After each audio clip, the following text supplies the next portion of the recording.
Starfield has its full launch in just a few hours time, and today I'm going to go for a few tips to give you the best start in Starfield. There are so many things you can do to help set you up right in the game, and we're going to go over a few of those. If that sounds good, subscribe to the channel, drop a like on the video, and stick around for much more. Now, the first thing you need to take note of is the character, background, and traits, as these will give you additional dialogue options and extra rewards and specific quest lines. They will also give you 1 point in each specified skill, so be sure you know what you want before you proceed. Now, some of these things can be mixed up a little bit later on, but we'll talk about that in just a sec. Now, I have gone for the long hauler, which gives me various bonuses, but as you can see here on the Beast Hunter, you've got fitness, ballistics, and gastronomy. Now, this will give you a point in each of these skill sections, so you get 1 point in ballistics, 1 point in fitness, and 1 point in gastronomy. Now, you can add various skills anyway, so it doesn't really matter. As long as you've got the XP and the skill point, you can continue to progress with whatever skills that you actually want. But these will just give you those additional little bits. And then you will also get traits, which will give you some bonuses, but also some buffs. So if you go for kid stuff, what that will do is you'll have to send your parents 500 credits a week, which at the start of the game can actually be, that's a decent chunk of cash, which you'll definitely need. So you can change them later on in the game, so if you do go for kid stuff, you can tell your parents to do one, but then there's other ones which give you bonuses too. So be sure to check through these very carefully and see what playstyle and what would suit you as your character the most. Next up, we're going to talk about inventory and inventory management. As it's a Bethesda RPG, that is one of the main things that you'll be focusing a lot of your time on. Inventory management and sorting out the crap from the stuff that you want to sell and keep and use. There is a lot of detail in this system in this game, and it is absolutely awesome. Especially if you're a hoarder like me that likes to steal everything and make a load of money in the process.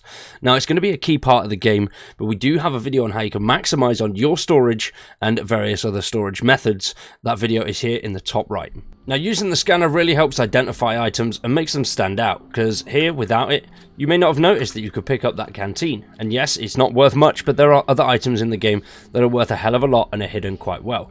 So if you've got your scanner when looting, that really does help find some of those better items. And also, you can hover over them if you don't want to be too much of a hoarder. That will show you their mass and the value of said item. Bearing in mind, this value does depend on the vendor that you're using too. Now, when it comes to carrying items and your inventory and how that weight system works, it is in the bottom right hand corner. As you can see here, you have a mass system. If you go over that, that will drain your O2 as you run and move. But you can get different items that will increase that, such as armor suits here, which will give me 40 carry capacity. You can also use aid items, which give you an extra 8 or extra 10, depending on whichever one you want. These items do absolutely all sorts and help you with loads of different things. And then the final way you can increase it is through the skill system itself, by doing the weight lifting perk, which will increase your carriage capacity by 10, 25, 50, and then 100. Now, when it does come to storage, if you do have too much, you can always just speak to your companion and trade a little bit of gear with these guys. Now, once again, I've gone over a detailed guide of how you can maximize your storage, which is in the top right-hand corner, and the link is also in the description down below. Now, as you can see here, she has got 135 mass, so we can place 135 weight onto her, and that goes with other companions too. They all have varying weight levels, which really helps just do some of that heavy mule lifting stuff. Another way you can increase your storage is through your ship's cargo hold. Now, the cargo hold, depending on what ship you have, will vary. So you can have anything depending on how you've built your ship. You can have an absolutely insane cargo hold if you wish. But for this one, we've just got 461. Now, in my cargo hold on my ship, I only place resources and obviously ship healing parts. Now, these resources are great because if you do want to do some crafting at a crafting bench, it will automatically take those resources out of your ship's resource station and your own resources. But that doesn't work with companions. So if you do load companions up with resources, it won't help at all when it comes to crafting items. You do have to go back out and put them either on yourself or in your ship. And then finally, you can place items in your habitat, depending on how you've built it, but that is pretty much a later game thing. You will need a decent chunk of resources and cash to get a decent habitat up and running, so we'll talk about that in a separate video. Now, something that's very important and very helpful is the hotkeys. So depending on what console or PC you're on, just press the corresponding button and this will bring up your hotkey. Now, the good thing about this is not just that you can hotkey items, is if you go into your inventory, especially when you're sorting out all the crap or selling items, as you can see here, everything that is on my hotbar has a love heart next to it. That means an important item, and that way it stops you from accidentally selling it and then having to buy it back at an extortionate rate. Now, when it comes to travel in this game, fast travel is your friend. I know people have been slating the loading screens, but a game this size, there are going to be some limitations, and you're going to have to deal with loading screens. But you can minimize this effort if you want to add a little bit more immersion into your game. Obviously, you can just come out to your star view map, and you can click on your ship, and then depending on where you are, as long as you're not over encumbered, you can fast travel directly to your ship, and that'll put you straight in the cockpit. So just fast travel straight over to it. You'll be sat in your cockpit, and then you can take off from there. Or if you really want a bit more immersion, you can just run straight over to your ship, jump in, and then take off.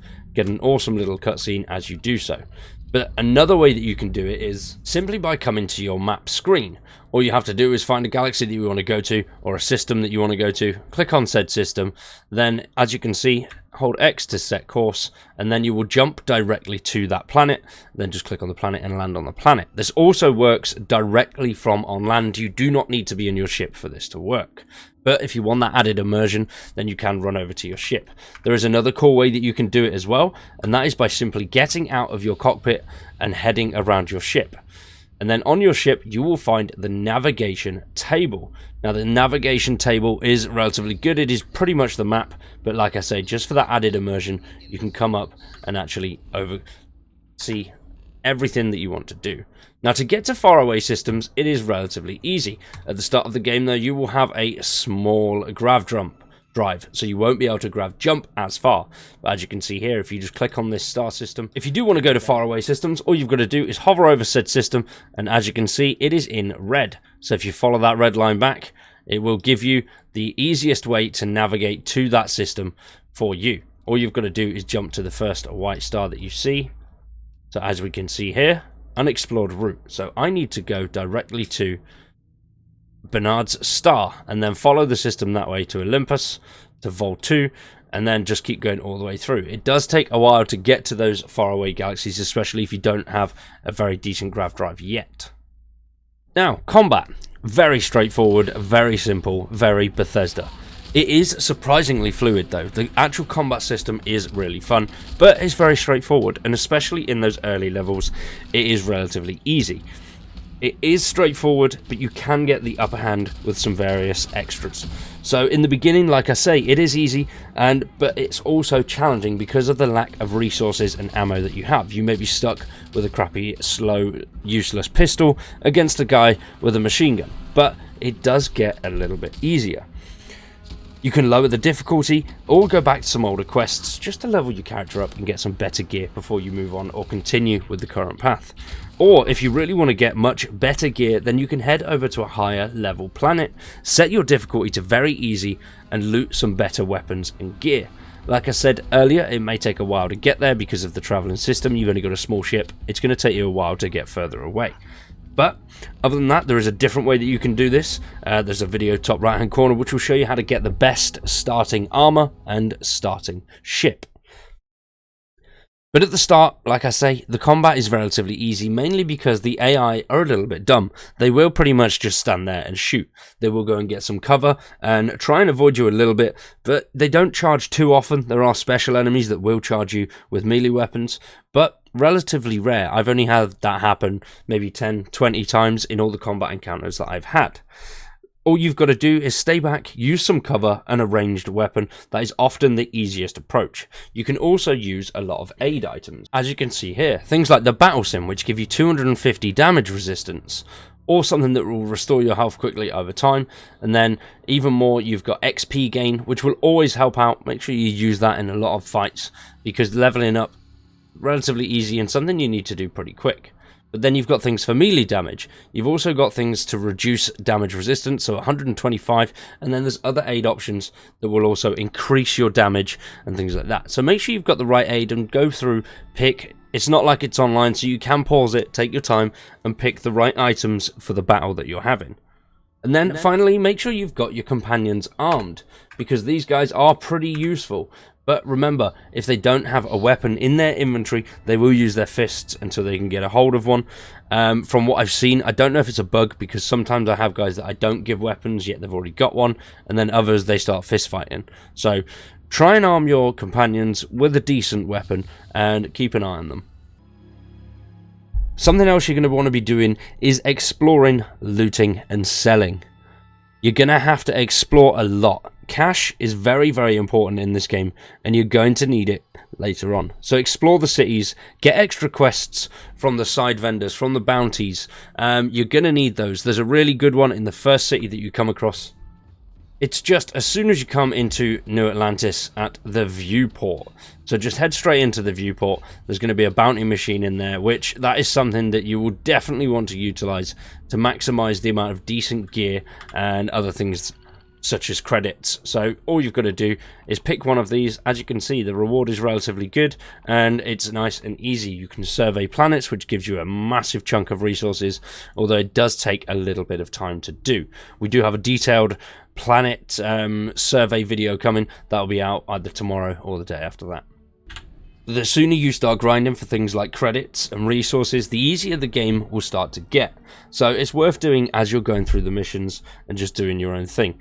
It really does help that later game stage and sets you up for when it comes to shipbuilding, habitat building. You've already got all the resources to hand.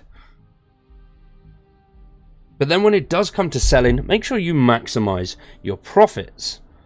Profits are something that are very good and very important, but when you're selling items, try not to sell resources. I'd keep hold of those in either your storage or on one of your companions, because you need a lot of resources to craft a little bit later on. So if you can get a decent amount of storage or just a small habitat to store all of the resources, that'll make things a little bit easier later down the line.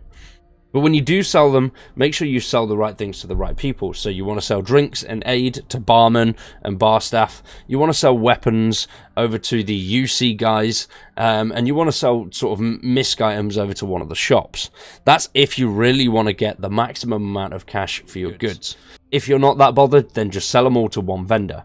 If you do sell everything to one vendor, all you got to do is find somewhere to sit down. If you can find somewhere to sit down, you can just sit and wait for 2 days. If you sit and wait for 2 game days, as you're waiting there, these vendors will restock all of their cash. Every vendor restocks their cash in 2 game days, so take it all the way to the end and then wait. And then once you've come back through, do that once again, and that will restock the vendor with their cash, and you can get the most out of your selling. Gear and aid. These are 2 things that are very important and that you're going to find a lot of them. Gear, when I'm talking about that, I mean your apparel, and then aid obviously is your aid. But spacesuits, they do loads of awesome things. Helmets and backpacks, they're very, very important pieces. As you can see here, if you click on one of these items, you've got various little bits. If you try and get something that's gold, you manage to get yourself 3 extra perks. So if you can get some of those golds sooner rather than later, that is better. But not just that, as you can see, you've got physical, energy, EM, and then thermal, airborne, corrosive, and radiation. Some planets are more corrosive, some have more radiation, so these are things that you're going to need to take into account. So far, I haven't really encountered any issues with them. I've been not too bad, but I haven't gone to any major dangerous planets yet, other than some story missions, which you get the Constellation spacesuit anyway, which is really a good starting spacesuit. Just follow the main quest line and you'll get that relatively quick.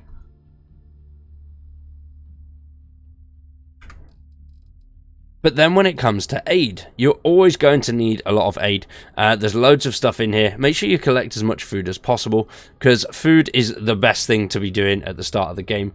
It doesn't restore much health. It takes a hell of a long time to do so, but it's better than using all of your stims, shall we say. Obviously, it's not a stim because it's not thingy, but med packs and trauma kits, those things are quite hard to come by. So I try and buy them whenever I come across them. But they restore 4% of health over 10 seconds. And that is just the basic one. You have the trauma kit, which then does 7, which the trauma kit is relatively good.